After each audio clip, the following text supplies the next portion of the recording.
I have grieved many griefs this year. I've grieved new grief, new loss. I have grieved past grief and loss that I was not capable of grieving, not capable, not supported, not held to grieve. Big loss. I have grieved all of those things this year. And the grief that I was most unexpected to grieve is the one that maybe is the biggest of them all.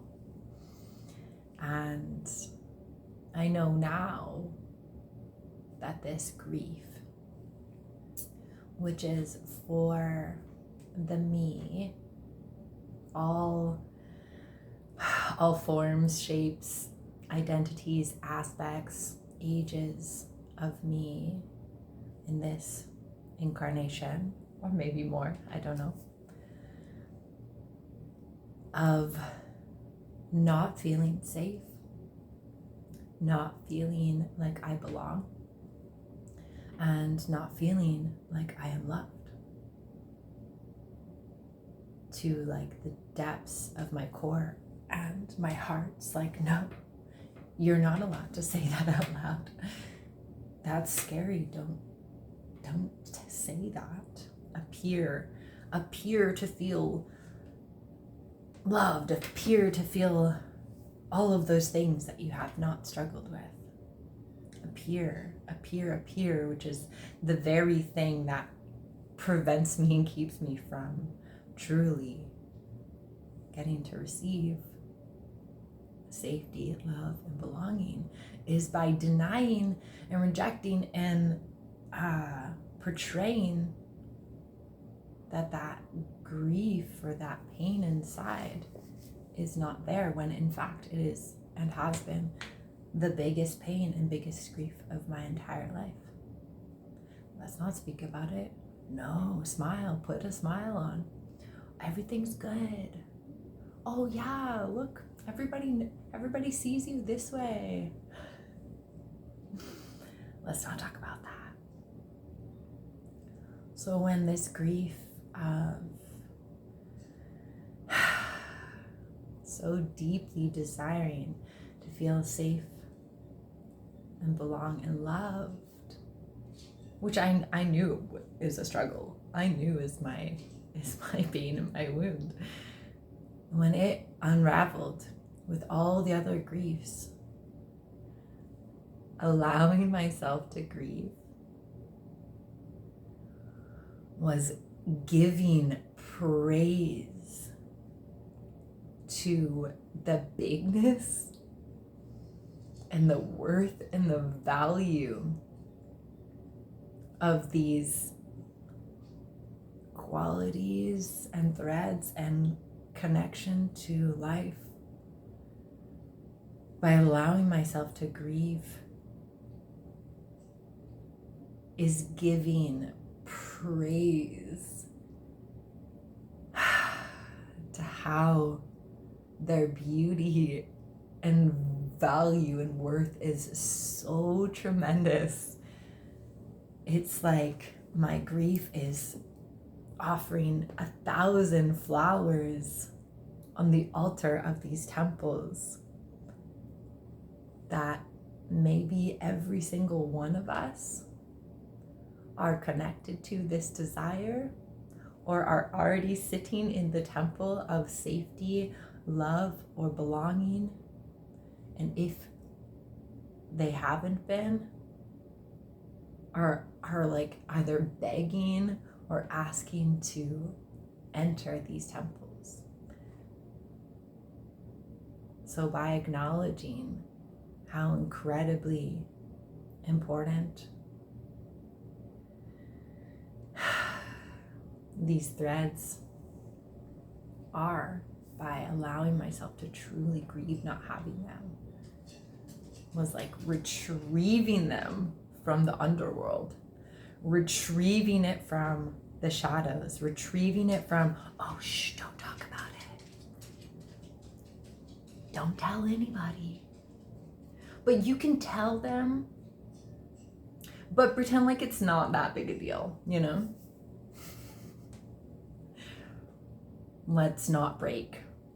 When in fact, the breaking and the acknowledgement of these threads is what acknowledges the very thing that is going to welcome you into that temple, welcome myself into my own temple of feeling safe and belonging and feeling loved.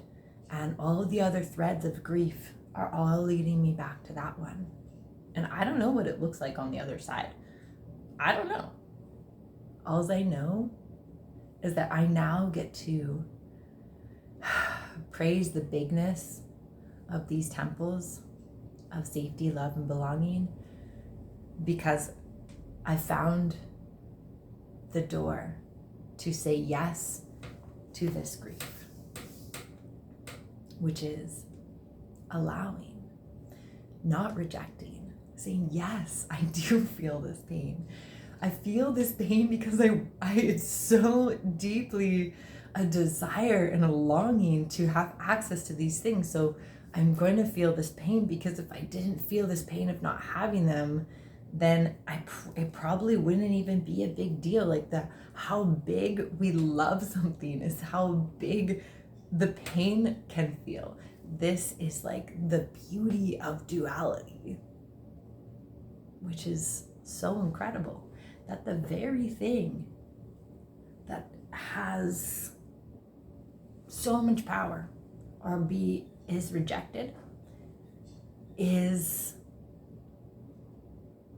the very thing that is going to show you and me how to get what you want. You want to feel safe, you want to love, you want to feel loved, you want to belong in all these different ways. First, we gotta say, yes, I don't feel those things. Yes, I'm afraid. And then feel, and say, yes, I want those things. Not just saying yes without acknowledging all the other things there. And again, my heart's like, don't talk about this. This is so uncomfortable. Hide away, this is weird. Let's pretend like there's not this crazy paradox of love and pain. So, this is me sharing and speaking to the depths of reclamation that I am constantly saying yes to and experiencing. You know, this isn't my first time here. It's just like the next iteration of self-love, of reclamation, of acknowledging and admitting that, like, even if I have friends that love me, I still push them away inside and think, oh no, you probably don't. There's an expiry date. You know, it's all happening at the same time, where we're experiencing love, we're believing in love, like where I'm doing active self-love and healing. And then there are new parts that are like, but do you really feel loved?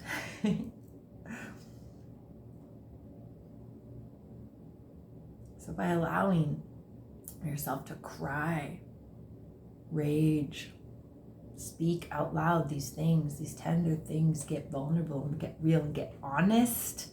It's really about getting so honest with ourselves. This is the key to unlocking the desires that are on the other side of that grief.